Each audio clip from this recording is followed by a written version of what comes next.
So, Rob, let's move on though. And this is something a little bit something to do with the game, but I want to talk about Phil Jones. And we've had this conversation, haven't we? Sort of off air, and I think we need to bring this to the listeners' attention because this is something. Look, me and you have had a little bit of we didn't clash over it, but obviously, Phil Jones. We had a conversation. We had a conversation. So the whole story with Phil Jones came out, and it was it Jonathan Northcroft, I believe, he wrote today. Wrote the story. The Times.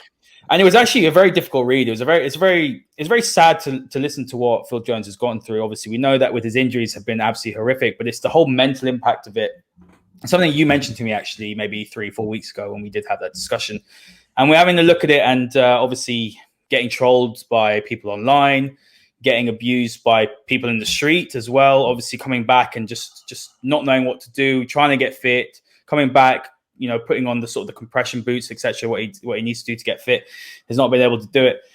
And obviously, I tweeted about a month ago, and I'll hold up my hands. I'm just as guilty as anybody else. Getting frustrated, like, oh, he's stealing a living, he's stealing a wage, not really knowing the full story. And I hold my hands up and I say, I was wrong in that situation. As someone as this as well, and I'm happy to share someone that has struggled with his mental health in the last year as well. It was pretty bad of me to do that. But it's a really sad read, isn't it? And it's actually bringing sort of the humanization of footballers. And I think we do forget that as general football fandom, don't we? Forget that players are humans, aren't they? Obviously, they might be earning 100 grand, 200 grand a week, but that doesn't mean that they don't feel it when they're abused and they're trolled and all these horrible things that happen. You see, obviously, when Saka, Greenwood, Saka, Rashford, and Sancho miss those penalties and the racial abuse and the impact it has on these players. So, what's your thoughts on it? Because I think it's really brought out a side that fans haven't thought about when it's come to Phil Jones. I think footballers in general do get dehumanized anyway. So, we see them as very rich playboy superstars. They're kind of in positions of kind of power with the money that they have as millionaires. As you just turn up, don't you, for work and you're a millionaire. Hooray, you kick a football around. That's life in this game. I think when we talk about mental health and we talk about the strains that players go through in football, it's no different to the strains that anyone goes through. Everyone who has a life or a job or has to kind of facilitate looking after a family or have a career and earn a wage and do your job well, everyone goes through the same pressures. It's just that we have different kind of tags and different maybe levels for it. That's all it is. So when we look at Phil Jones, and this is kind of the assertion, this is conversation that you and me had, the bit that I kind of talked to you about at the time was the words that you used there was stealing a living. And it's a very harsh kind of set of words, stealing a living, because it kind of insinuates that the player just takes his money and just sits on his backside. Now, football fans look at players who don't play in the starting 11, and they do have those feelings about those players. So, let's look at someone in Manchester United set up. Now, let's look at Juan Mata. Let's look at Juan Mata. And Juan Mata doesn't play many games at all, does he? Doesn't really feature. And he earns a lot of money, but he's not stealing a living because he's there. It's just his job to not play. It's just what it is. So when we look at Phil Jones and we look at the article, and this is kind of touching, give you a little bit more depth. If people want to find it, it's all over social media from the Times today. It was just Phil talking a lot about the Rio Ferdinand situation. It was Rio that triggered this debate around Phil Jones. And he basically said that Phil Jones, the position that he's been in the last few years at Manchester United, that he should have manned up. Again, that's another weird thing we hear a lot in mental health, innit? Why have you not manned up? It's actually a very surprising term to come from someone like Rio, because Rio has done a lot of. He did that documentary on mental health. I remember, obviously, with his wife passing, and it's a bit surprising that maybe he threw that term out. It's more to do with, when I say manned up, that was more kind of what Twitter was saying off the back of it. So it wasn't a quote unquote, but it was more a case of Rio was basically questioning that really, like, when it's not working for you at a football club, you should just leave. That's what he was saying. He was saying, if you're injured, go and get fit and go and do it somewhere else. And it was a bit of what we call in the business a hot take. Yeah, it's a hot take because you say it on your channel and people get excited about it and it gets retweeted and it goes. So I think that's why Rio said it. And I think Rio, as an ex-player and as an ex-Man United player as well, an ex-England captain, should have more about him. So that's the criticism directly of Rio. And this is what the piece was about today, is that Phil Jones said that he respects Rio, but then explained why it's not a case of just manning up. It's not just a case of, moving to another football club. To him, he wants to play for Man United. He wants to get fit. He wants to prove himself. But of course, he's had this debilitating knee injury. It's 3 years now that he's had it. If you have a player that's injured, you can't just cancel their contract. You can't just bin them. You can't just get rid of them. You could pay them off, but you don't just go. Now, he did sign a contract in the middle of that, and that was Ole Gunnar Solskjaer that gave him that contract. And as we found out today, is that the injury that he has or has had is the same injury that ended Ole Gunnar Solskjaer's career.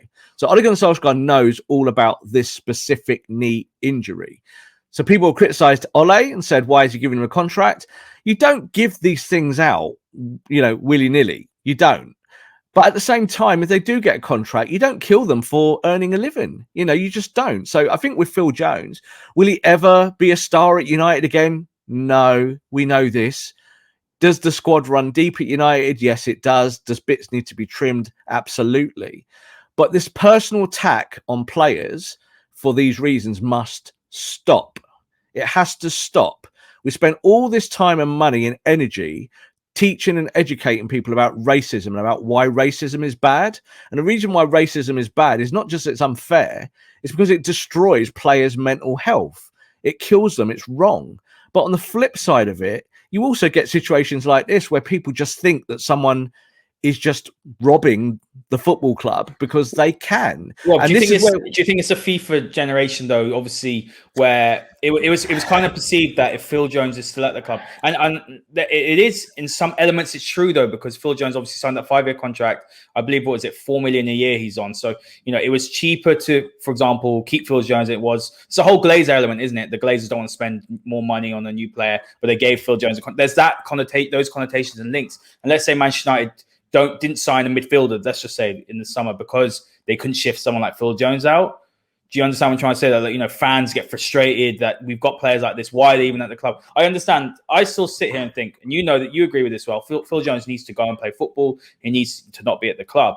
But I think where I was wrong, and I'm going to put my hands up and say where I was wrong, is that I didn't even think about the human element of Phil Jones or what he's been going through. I just thought about from the purely footballing and sort of like looking at the squad makeup and thinking, right, he needs to go because he's basically stealing a living, which was wrong. But I completely ignore that. And I think a lot of fans do that. I think they just sometimes do forget that, what he's actually been going through. Of course he wants to play. Of course he does. He's a footballer. But it's just the situation he's in. Unfortunately, it's just the cards he's been dealt. It's the cards he's been dealt. He's been injured. He's a Manchester United player. He wants to play football. He turns up every day at 9 o'clock. He trains like a demon. He tries to get fit. He tries to get himself where he is. Now, we had the same with this with Owen Hargreaves. Yeah, Owen Hargreaves comes to Manchester United, has one great season. Man United win the Champions League. He's a huge part of that. He was a player that we needed, a final piece of the jigsaw. And then what happened? His body gave up. So, that's not his fault. So the 2, 3, 4 years he tried to get back fit and become the player that he once was, it's not his fault. But we do treat footballers like they're bits of meat.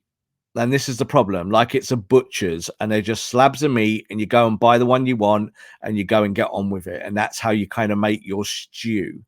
And we can't keep doing this. We're trying to educate people about the kind of horrors of mental health and how these things work in real life and real terms.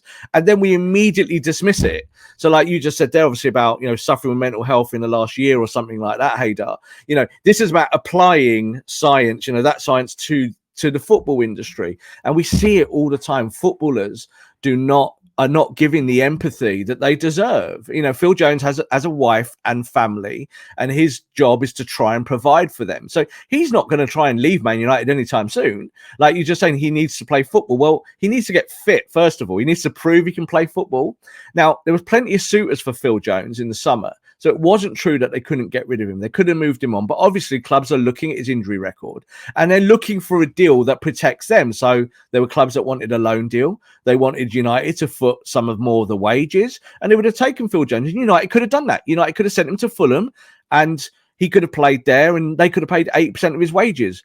But they don't want that, Haydar, because the clubs only has self-interest and Phil Jones might play in the next game. Now we're just talking about. So he's fit. He played behind closed doors the other day. He's fit and ready to go to play football.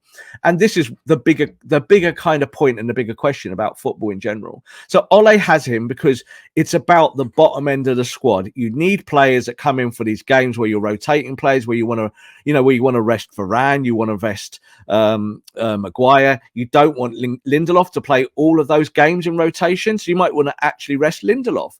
But then you've got the likes of Phil Jones. That's why you had Tuanzebe in the squad last year. So it's the fit and the profile. And I just think that football fans need to just be a little bit kinder. Like, just, you don't have to, just because a player isn't playing, have assumptions about what they are and what they do. Most of the time, football fans haven't got a clue what that player is doing or what that player is thinking. And they just judge it on performances. So today, Jesse Lingard's a hero, isn't he, Haydar?